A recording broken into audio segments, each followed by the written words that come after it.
할렐루야, 안녕하십니까? 오늘 이 본문의 말씀을 가지고 이 하나님의 의도라는 제목으로 말씀을 나누기를 원합니다. 제가 얼마 전에 저희 딸아이를 크게 혼낸 적이 있어요. 사실 뭐 많이 혼낸 건 아니고 소리를 질렀습니다. 왜 소리를 질렀냐면 저희 둘째가 요즘에 한참 이제 점프하고 막 뛰어놀 때인가 봐요. 자꾸 소파에서 뛰어내리는데 조금 위험하겠다 싶어서 몇 번 경고를 줬거든요. 야, 뛰지 마, 뛰지 마. 뛰다가 너 넘어지면 큰일 난다. 뛰지 마. 이렇게 이야기했는데 이 아이가 그걸 무시하고 제 경고를 무시하고 계속 점프를 하는 겁니다. 그러다가 소파에서 굴러 떨어졌어요. 그래서 저도 너무 답답하고 그냥 화가 치밀어 올라서 야, 뛰지 말랬지? 이러면서 큰 소리를 질렀는데 우리 아이가 그것 때문에 깜짝 놀라서 막 울면서 혼자 방에 들어가 있더라고요. 또 달래러 또 들어갔죠. 우리 아이 입장에서 볼 때는 왜 아빠가 저렇게 화를 내나 이렇게 생각할 수 있습니다. 그런데 여러분, 아빠의 마음은 어떻습니까? 딸아이가 다치지 않고 무사하게 놀기를 원하는 거예요. 그래서 하지 말라는 거예요. 저도 어렸을 때 자전거를 아빠가 사주셨어요. 근데 자꾸 집 앞에 그 좁은 그 주차장에서만 자꾸 자전거를 타라고 말씀하시는 거예요. 근데 자전거를 타는 사람들의 목적은 뭡니까? 집 앞에 있는 주차장에서 타려고 자전거 타는 게 아니라 멀리 나가려고 타는 거잖아요. 그래서 저도 눈치를 보다가 친구들과 함께 멀리까지 자전거를 타고 나갔어요. 그러다가 이제 아빠한테 걸려서 혼이 났습니다. 절대 자전거 타고 찻길이나 위험한 곳에 가지 마. 그때는 너무 이해가 안 됐어요. 아니 그러려면 자전거를 왜 사줬냐. 친구들은 다 타고 나가는데 왜 나만 안 되냐 이랬는데 지금 제가 그러고 있는 거예요. 제 딸을 향해서. 근데 그 이면에는 아빠의 뜻이 있다는 거죠. 딸을 아끼고 딸이 다치지 않기를 바라는 마음, 또 저희 아버지 입장에서는 아들이 혹시라도 나가서 다칠까 봐 그 두려운 마음, 걱정하는 마음이 있다는 것입니다. 그렇기 때문에 사람의 하는 말이나 행동이나 어떤 이런 것들의 표면적인 것보다도 그 의도가 사실 더 중요한 것이죠.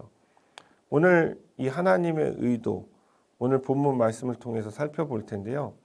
그 의도가 무엇인지 함께 찾아보기를 원합니다. 이 아담과 여자가 선악을 알게 하는 나무의 열매를 먹은 이 사건을 신학적인 용어로 바로 죄의 기원, 원죄라고 부릅니다.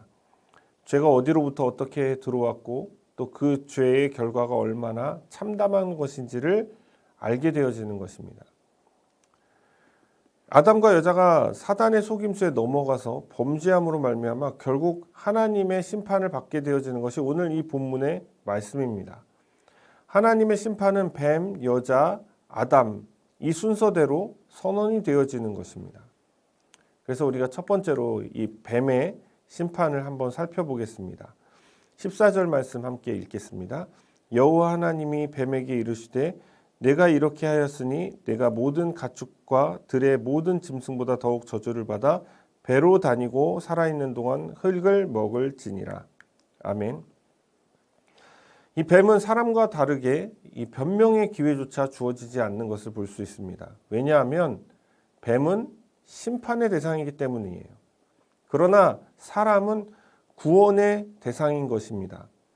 오늘 본문의 앞선 11절에서 13절만 보더라도 사람에게는 뉘우칠 기회를 계속해서 하나님께서 주고 계시는 것을 볼 수 있습니다. 그런데 여러분, 뱀에게는 그런 기회조차 주지 않는 것이죠. 그리고 또 뱀에게 하나님께서 저주를 내리십니다. 여기서 뱀에게는 모든 가축, 모든 들의 모든 짐승보다 저주를 받는다라는 말씀을 하고 계셔요. 이 말씀은 사람의 범죄로 그가 다스리는 영역의 모든 것들이 함께 저주를 받게 되어지는데, 그런데 유독 뱀은 다른 모든 가축, 모든 짐승들보다 더 많은 저주, 큰 저주를 받게 되어진다는 것이에요. 장차 하나님의 심판의 때에 죄가 있는 모든 존재들은 그 대가를 치르게 될 것입니다. 그중 사탄은 가장 큰 대가를 치르게 된다는 것이에요. 이어서 뱀의 또 다른 저주가 하나 나오는데요. 그것은 살아있는 동안에 흙을 먹겠다라는 저주입니다. 사실 이 흙을 먹는다는 이 표현을 해석하는 여러 가지 의견들이 있습니다.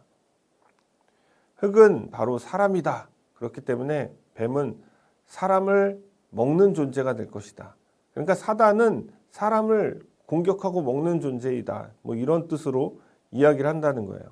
그렇지만 하나님께서 그렇게 허락하셨다라고 생각을 하게 되어지기도 합니다. 왜냐하면 하나님께서 흙을 먹을 것이다 라고 말을 했기 때문에, 그러면 사단이 사람을 잡아먹도록 하나님께서 허락하신 것이냐, 이런 어떤 신학적인 반박에 부딪힐 수도 있다는 것이죠. 그리고 또 다른 해석은, 그러므로 그런 신학적인 반박에 부딪히지 않고 해석하는 방법은 바로 이거다. 사단이, 뱀이 그만큼 흙을 먹을 정도로, 실제로 뱀은 흙을 먹지 않잖아요. 흙을 다 걸러냅니다.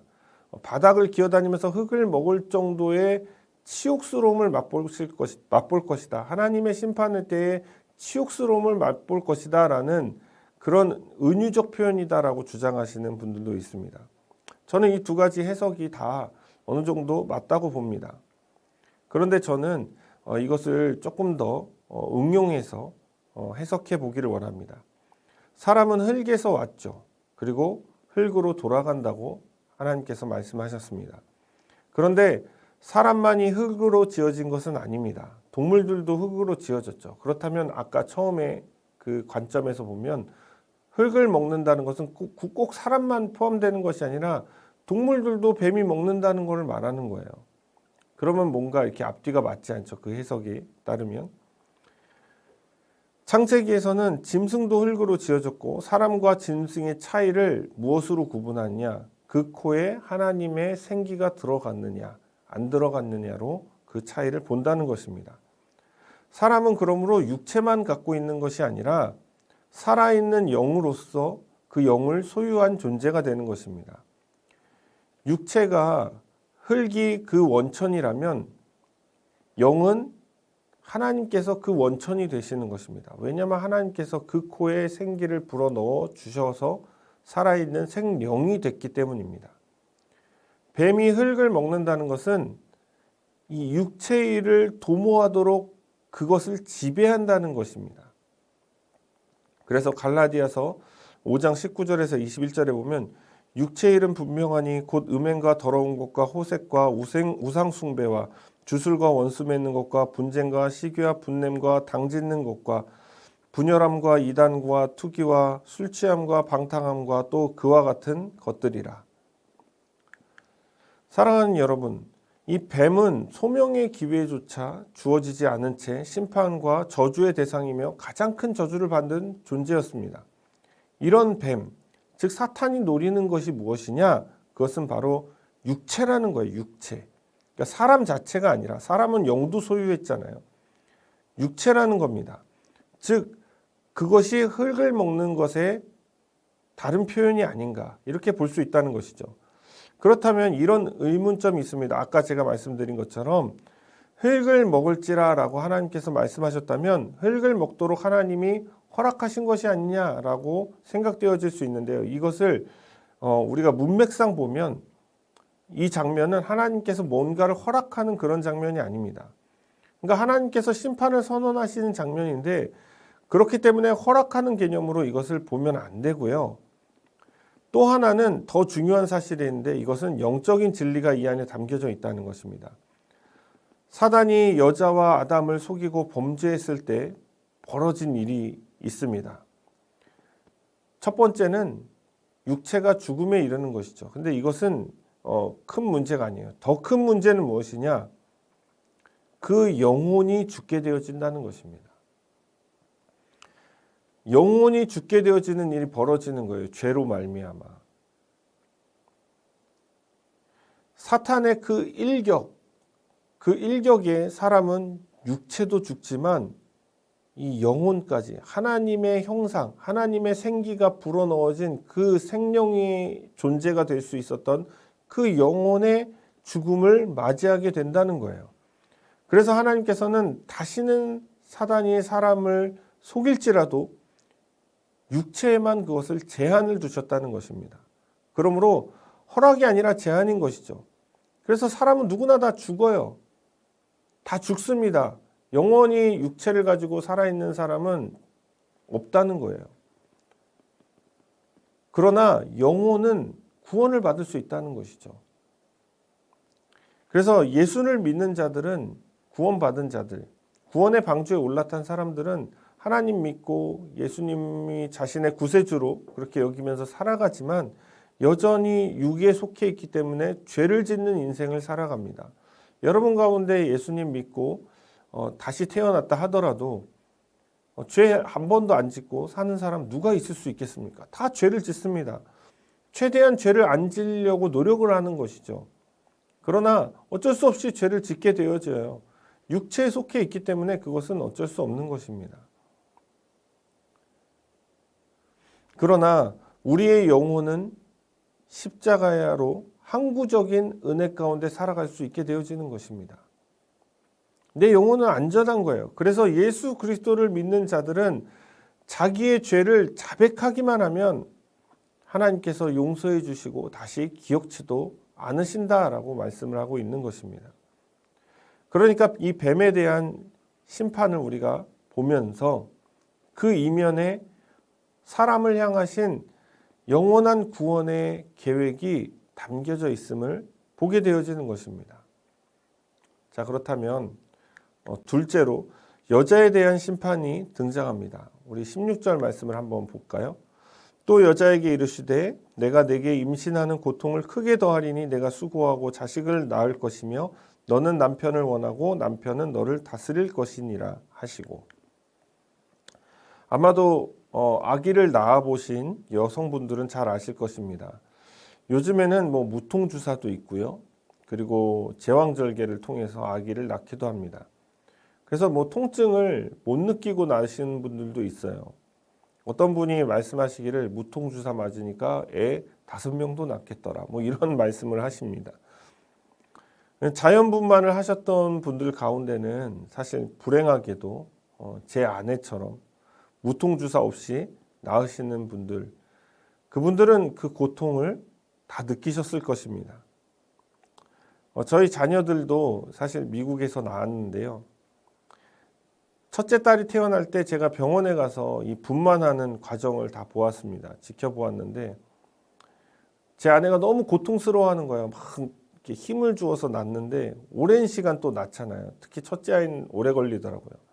근데 제가 2013년이었으니까 간지 얼마 되지도 않아서 갑자기 이제 아기를 낳고 임신하고 이런 여러 과정 속에서 이 영어가 짧아가지고 막 그 사람들이 막 정신도 없는데 뭐라고 계속 말을 거는데 그게 뭔지를 잘 이해가 안 되는 거예요. 그러니까 painless injection, 그러니까 무통 주사를 좀 놔달라고 이야기하면 되는데 그걸 요청했어야 되는데 의사나 간호사가 뭐라 막 말하면 오케이 그냥 오케이만 한 거예요. 예스 예스만 한 거예요. 노를 못하고 예스 예스를 한 거예요.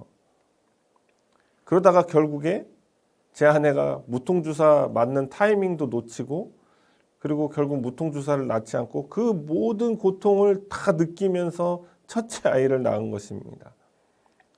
그래서 계획이 없었던 그런 고생을 한 거죠. 제 아내 입장에서는. 참 미안하게 생각하는데요. 근데 이제 둘째 낳았을 때는 진통 시작하고 몇 분 안 걸려가지고 병원 가자마자 그냥 아이를 쑥푹 낳아버렸어요. 힘도 몇 번 안 줬는데 그냥 쑥 나오더라고요. 둘째는 이런 말 하면 좀 그런데 몇 번 힘주니까 바로 나와서 정말 쉽게 낳았다. 제 아내도 그렇게 말을 합니다. 물론 아기 낳는 건 다 힘들죠. 그래서 그때도 무통주사를 못 맞았어요. 둘째 낳을 때 꼭 무통 맞자 이랬는데 못 맞았어요.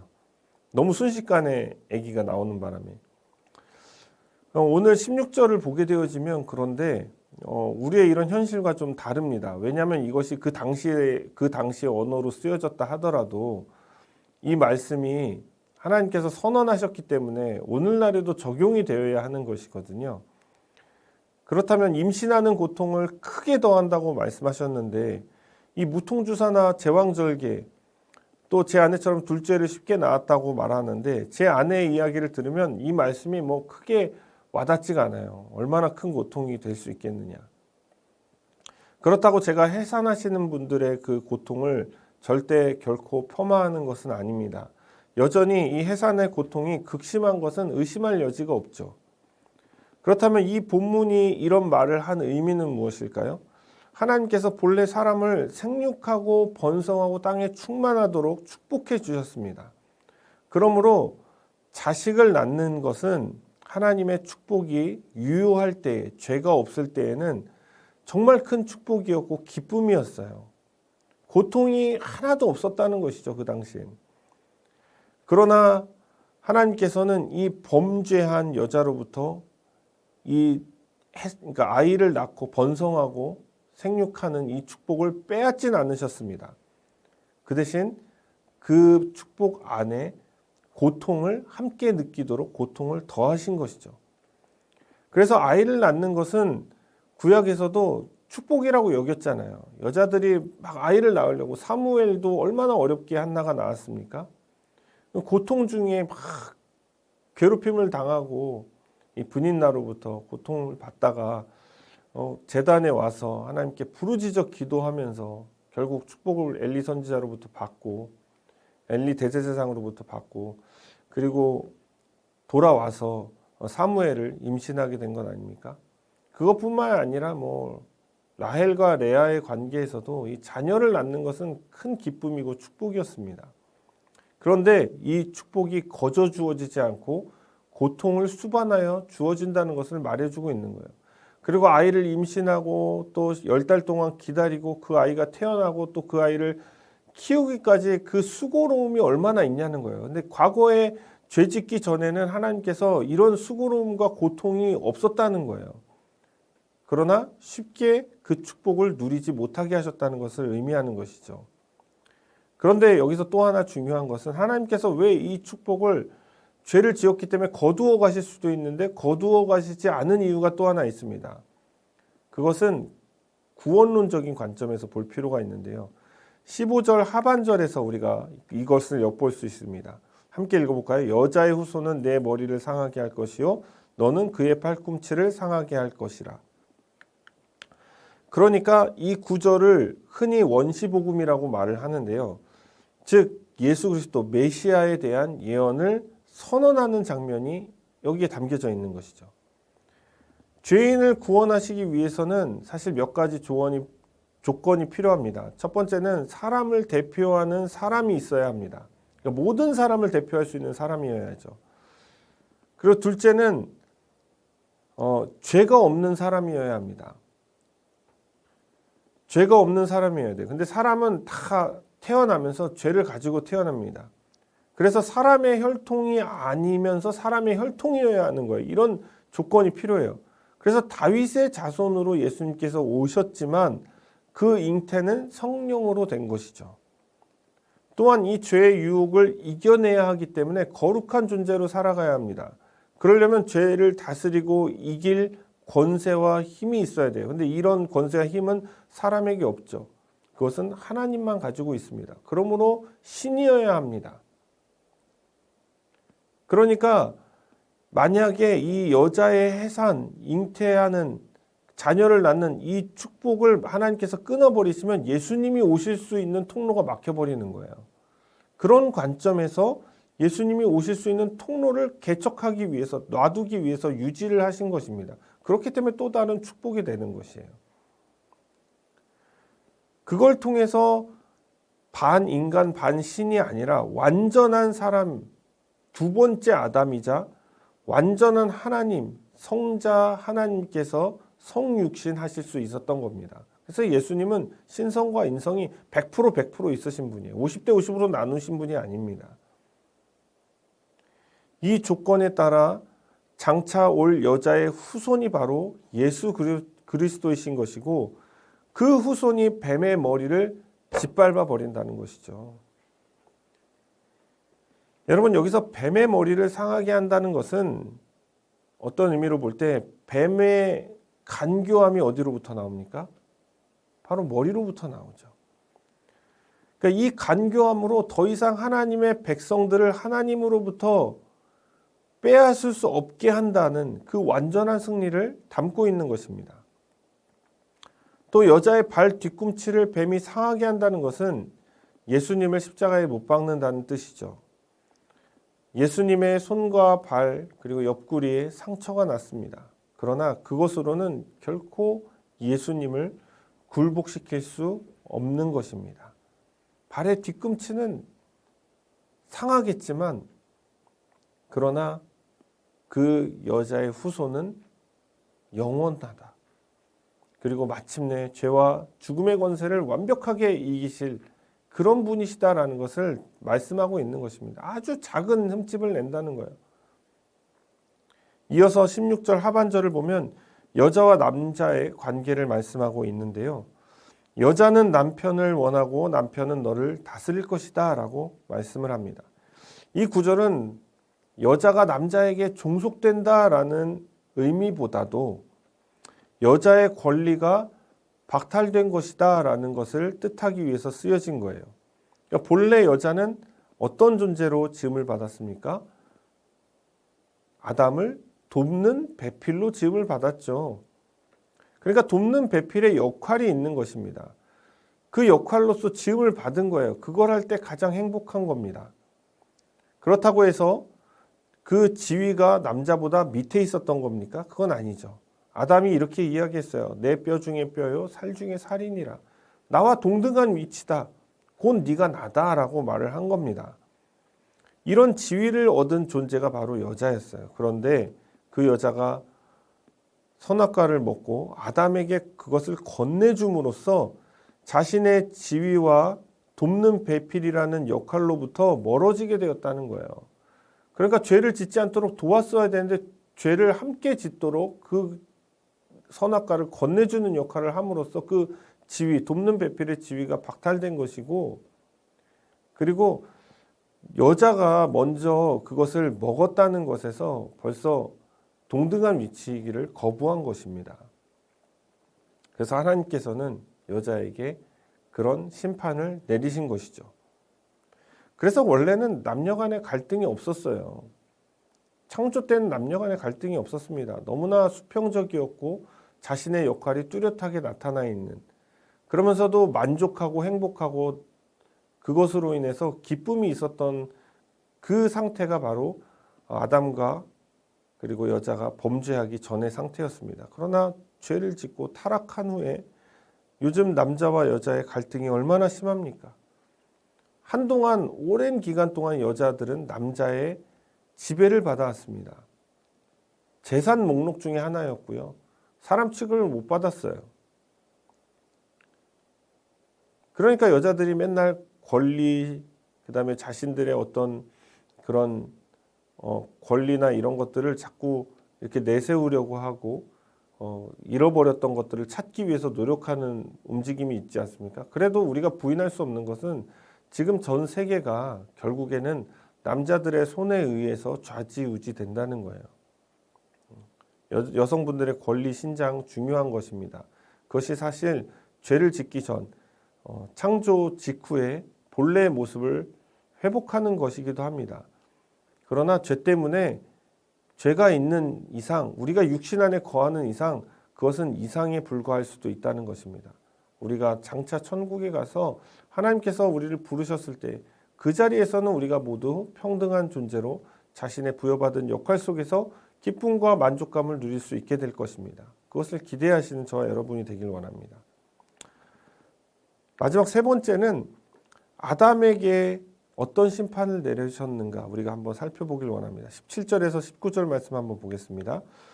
아담에게 이르시되 내가 내 아내의 말을 듣고 내가 네게 먹지 말라 한 나무의 열매를 먹었은즉 땅은 너로 말미암아 저주를 받고 너는 내 평생에 수고하여야 그 소산을 먹으리라.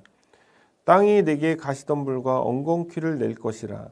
내가 먹을 것은 밭의 채소인즉 내가 흙으로 돌아갈 때까지 얼굴에 땀을 흘려야 먹을 것을 먹으리니 내가 그것에서 취함을 입었음이니라. 너는 흙이니 흙으로 돌아갈 것이니라 하시니라. 아멘. 아담에 대한 심판에서 우리가 알아야 할 중요한 것들이 몇 가지 있습니다. 먼저는 이 뱀과 대조가 되는 것이 있습니다. 뱀은 하나님으로부터 직접적인 저주를 받았습니다. 그러나 아담은 하나님으로부터 저주를 받진 않았어요. 하나님께서 저주하신 적이 없습니다. 우리는 이 아담, 사람이 속해 있는 이 땅 가운데 살면서 있는 이 모든 것들, 이런 저주들이 하나님으로부터 왔다고 생각하는데요. 하나님께서 그 당시에 아담과 여자를 저주한 적이 없다는 거예요. 이것은 죄로 인한 저주인 것입니다.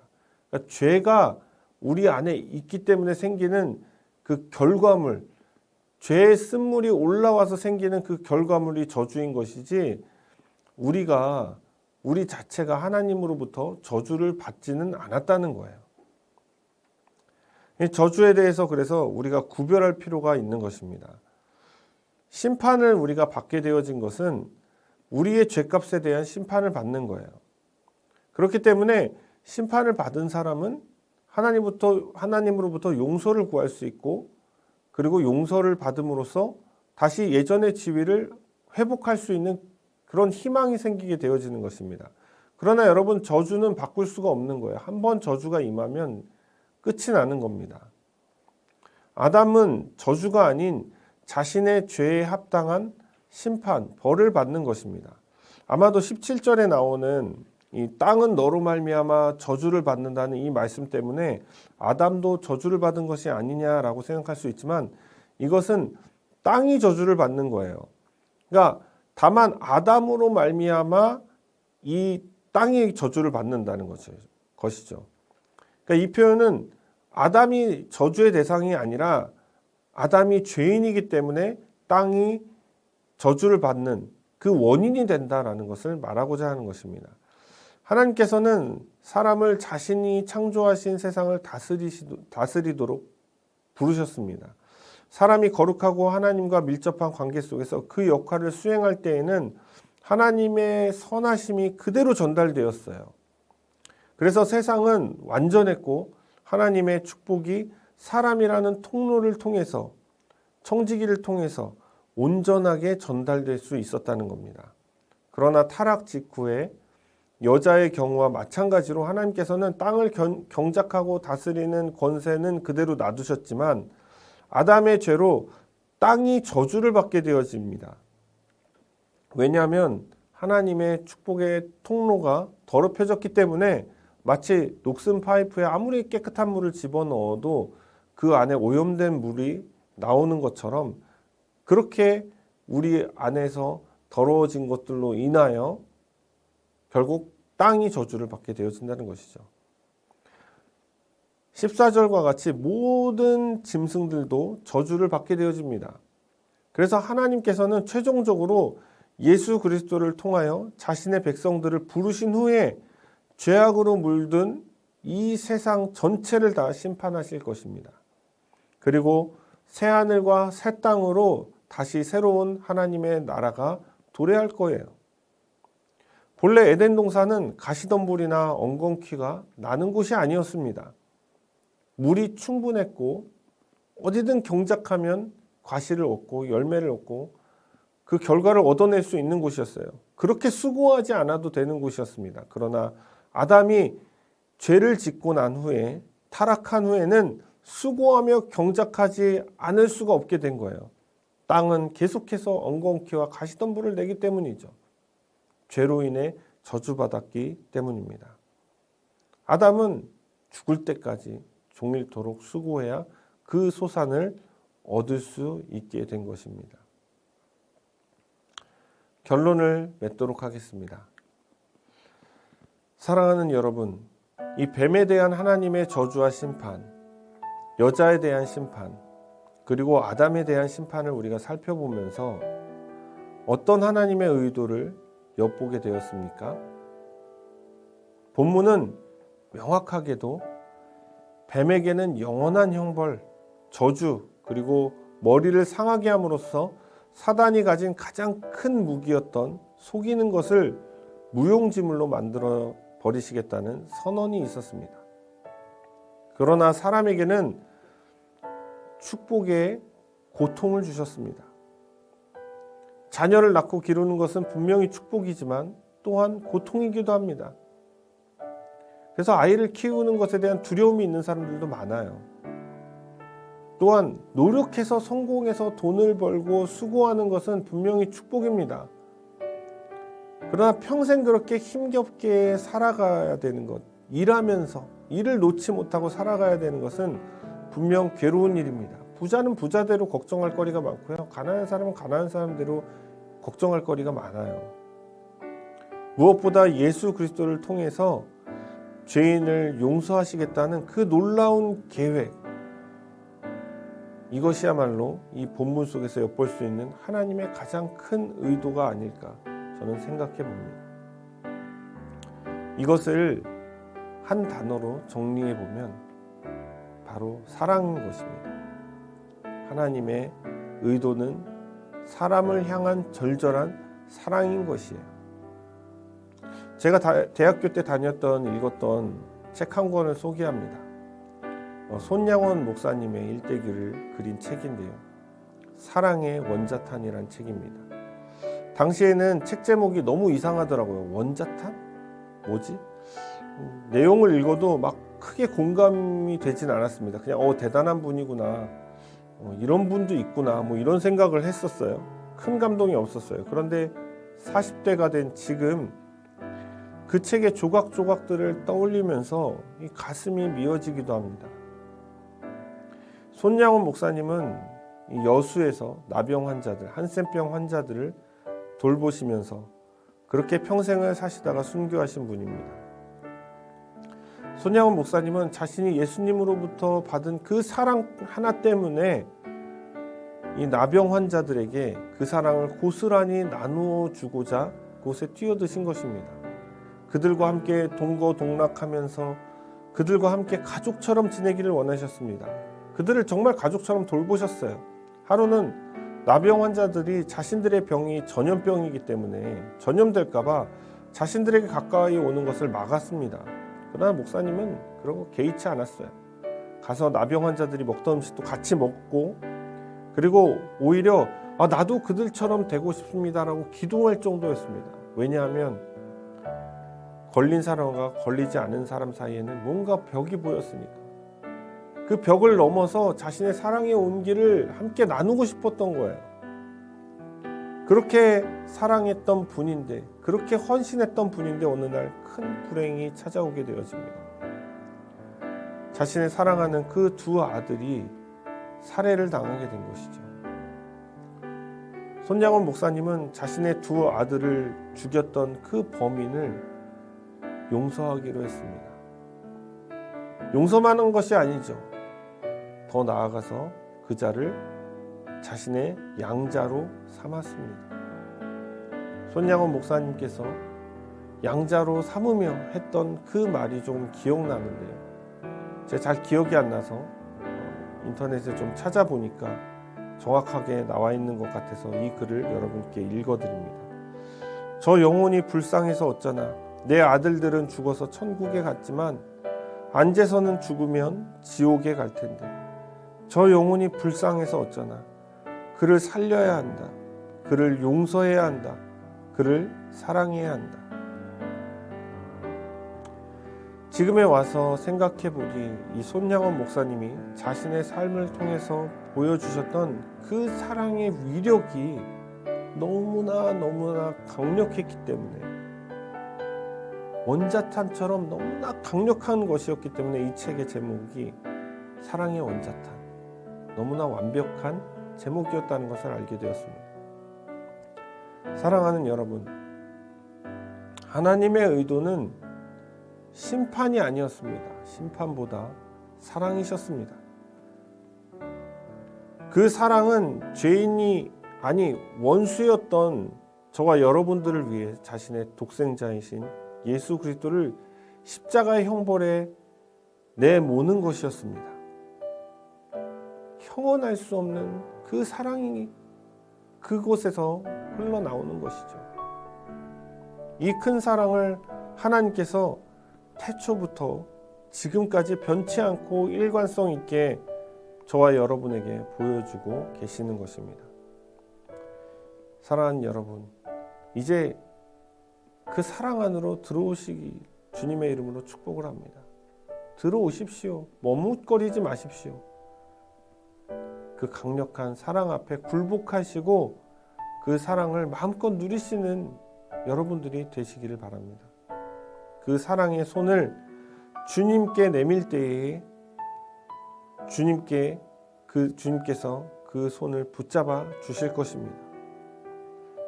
이 사랑의 손길을 붙잡고 하나님의 의도, 그 뜨거운 사랑과 더불어 여러분의 남은 생애 가운데 은혜를 경험하게 되어지는 그런 여러분들이 되시기를 주님의 이름으로 간절히 축원을 드립니다.